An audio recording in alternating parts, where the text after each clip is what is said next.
Porque é indubitavelmente um espírito doente, dominado pelo egoísmo, cheio de ressentimentos, guardando grandes culpas no seu inconsciente. Possivelmente um adversário do passado que retorna na condição de filho para reajustar-se e não logra o êxito, o que é profundamente lamentável. Daí Hellinger tem muita razão quando ele sai da desordem geral, ele alcança esse sentido de ordem, né, que é o afeto. Nós não podemos retribuir a vida biológica, mas podemos retribuir pelo menos a ternura, a gratidão. Buda costumava dizer assim: devemos amar.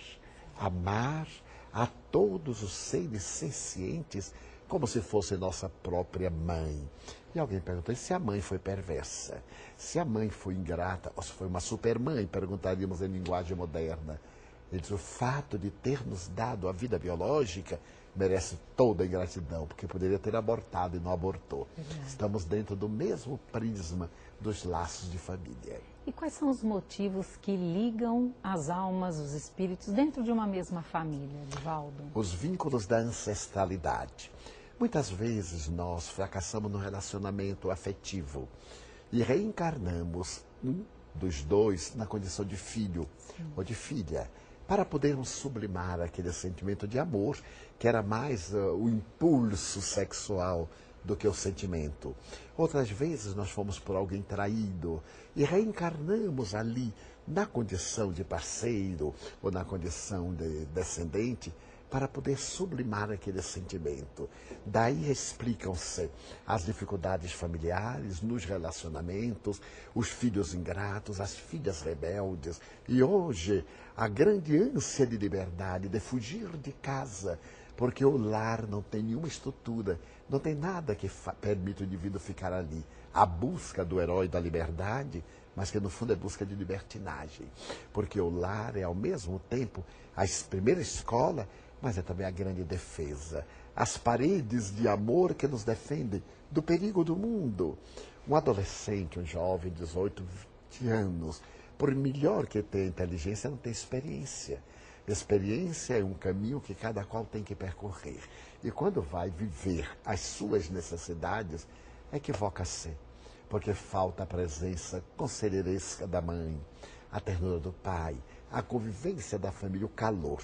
Por isso a família tem que ser muito estruturada na base do Evangelho de Jesus, criando-se o estudo do Evangelho no lar, para melhor vincular, para melhor diminuir as arestas, as anfractuosidades. Assim, então, nós poderemos solucionar os problemas. Já é a segunda vez que você cita o Evangelho no lar. Para aqueles que não sabem do que se trata, o que é o Evangelho no lar, Divaldo? Nós espíritas criamos desde há mais de 60 anos a necessidade de reunir a família uma noite por semana, meia hora, para conversarmos, porque os pais não têm tempo, os filhos têm muitos compromissos, têm os cursos, têm as necessidades das aulas transversais, necessitam de repousar em determinados horários.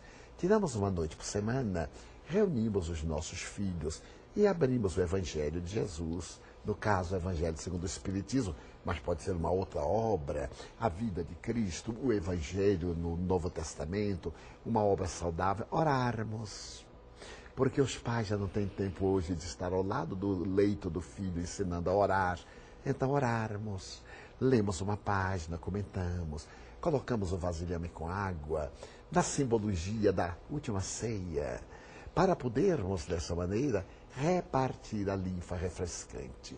Durante 20 minutos, dialogamos os problemas do dia, diminuímos o impacto da tragédia do cotidiano, falamos de esperança, abraçamos-nos, beijamos-nos, confessamos-nos, tomamos a água magnetizada, oramos e encerramos.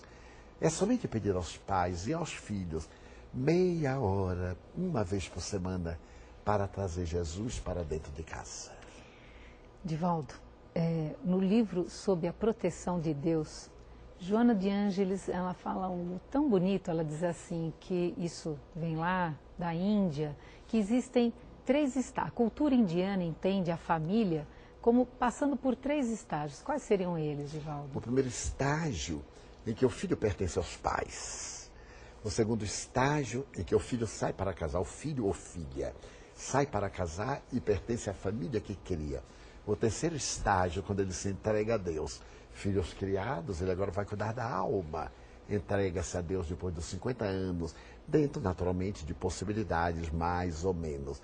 Então, essa proposta que vem da Índia é fantástica. A primeira parte, nós dependemos totalmente dos pais. Mas logo depois vão ver as nossas experiências, repetir aquilo que ganhamos dos pais. Preparamos a nossa prole e depois vamos cuidar da nossa imortalidade. Cuidar da imortalidade é essencial, sem qualquer fanatismo. Cuidamos de um corpo transitório. Por que não cuidarmos do ser que somos, do corpo que estamos, para a nossa imortalidade? Então, essa é a proposta fantástica do Espiritismo. É a transição para a era da imortalidade. E, Divaldo, aquele parente mais difícil, será que ele é tão difícil assim? Ou nós também, por nossa parte, colocamos muita dificuldade no trato com aquele parente difícil? A pessoa, não sendo às vezes gentil, porque é muito conflitiada, traz determinados estados psicopatológicos e não sabe exteriorizar, gera em nós uma certa repulsa e o excluímos mentalmente. Então nós é que implicamos com ele, por falta de tolerância, por falta de compaixão. Qual seria a atitude correta? Deus meu, se ele está perto de nós, necessitamos de fazer um esforço para o ajudar. Quando Jesus fala amar o próximo, a mim me fascina, porque é o próximo mais próximo de nós. É muito fácil amar alguém que mora em Paris, que mora em São Paulo, que mora no Rio de Janeiro. Vemos uma que outra vez. Agora, amar aquele com quem convivemos, que conhecemos seus defeitos, que atentamos, este é o grande desafio. Então, poderíamos até colocar isso em espanhol, porque tem duas palavras. El prójimo más próximo de nós outros é o prójimo que está em nossa casa. Né? A pessoa mais perto é o nosso próximo da proposta de Jesus. E os filhos especiais? Os filhos que vêm com grandes dificuldades, sejam físicas, emocionais, mentais ou combinadas, Divaldo? São os anjos crucificados que esperam de nós o devotamento da ternura. São aqueles filhos que empurramos ao abismo. Aqueles que a nossa intolerância anterior fez que despencassem no suicídio, que se comprometessem no tormento das drogas, que se atirassem nos resvaladouros da loucura. No mundo espiritual, quando nos demos conta, nós pedimos a Deus que nos oferecesse a oportunidade de ajudar a esses anjos de asas quebradas a recuperar as energias para o grande voo da felicidade. E dou-me conta, muitas vezes, quanto maiores são as deficiências de certas crianças, principalmente as mães, mais amam-nas. Com o devotamento, no caso dos anencéfalos, que existem as correntes infelizes que desejam que eles sejam abortados, assim que seja diagnosticada a ausência do cérebro. Algumas das mães que receberam filhos anencéfalos e conseguiram viver, amam-nos com extremada ternura. Crianças autistas, que conheço em grande número, são tão amadas, que muitas vezes comove. E as mães dizem assim, eu não posso considerar meu filho como se fosse um convencional, ele é especial para mim. É o amor, a consciência de dever reabilitando-se. Você falando, eu me lembrei da reencarnação de Sigismundo, que é um tema muito interessante para quem quiser aprofundar um pouco esse tema sobre a preparação espiritual para uma reencarnação. Então, o livro é Missionários da Luz, de André Luiz, Espírito, psicografado por Chico Xavier. E lá no capítulo 13, nós temos toda a reencarnação de Sigismundo, e eu vou pedir para você, Divaldo, falar um pouco sobre isso. Quer dizer, existe já uma preparação anterior espiritual, no plano espiritual, para a família, Divaldo? Existe uma programação das reencarnações automáticas. Os tipos comuns, por automatismo, reencarnam-se. Mas existem as reencarnações programadas para os missionários, para aqueles espíritos que vêm à Terra em tarefas especiais, para aqueles outros que vêm carregando uma grande cruz.